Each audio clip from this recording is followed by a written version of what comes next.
Some stories aren't meant to be told, because once you hear them, they never leave you. Shadows get darker, whispers grow louder, and suddenly, you're part of the tale. Tonight, we bring you one of those stories. Are you brave enough to listen?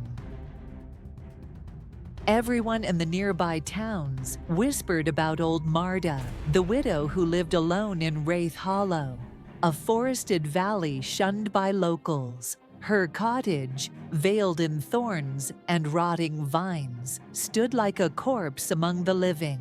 It was said she never aged.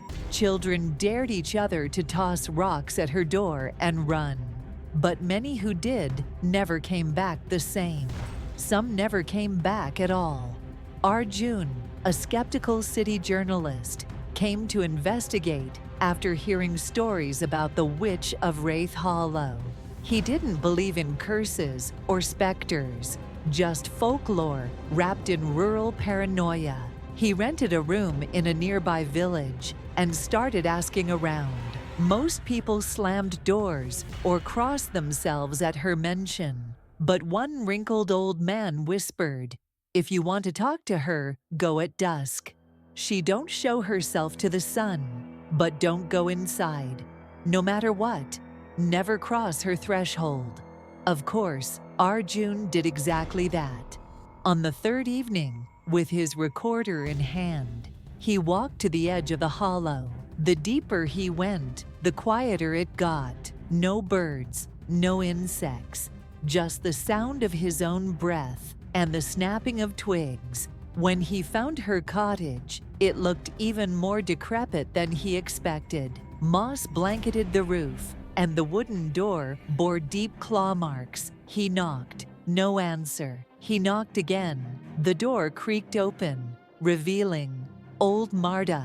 In the dim candlelight, her spine was twisted, her hair gray and matted like straw soaked in river water. But her eyes were bright and alive, like coals. "You're early," she croaked. "They always come at night." "I'm not they. I'm just here to ask questions," Arjun said. She studied him. "You don't believe in me?" He hesitated. "Not really, but I'm open to being surprised." She smiled, though it looked more like a grimace. "Then come in. Surprise is what I do best."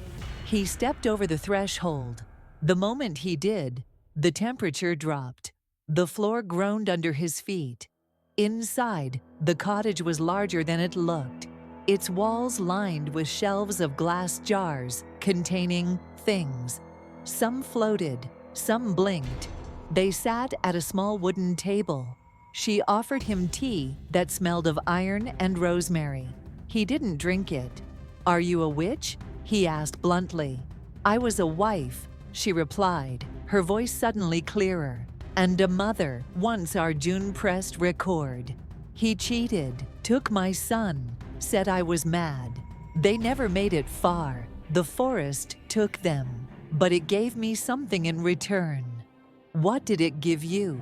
Arjun asked. She reached into her sleeve and pulled out a pendant, a locket. Inside were 2 locks of hair, one black, one golden. They return again and again, every 30 years, wearing new faces, but always together. "And you kill them?" "I free them.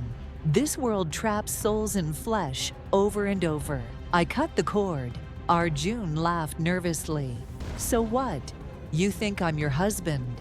"No," she said. "Not this time." He froze. "I think you're my son." Arjun stood up. "That's crazy. I never met you before in my life. But your soul remembers." The pendant around her neck began to glow softly. He backed toward the door. "You've always tried to run. You think changing your name, your body, your life will save you. But the forest always brings you back." "I'm not who you think I am," he shouted.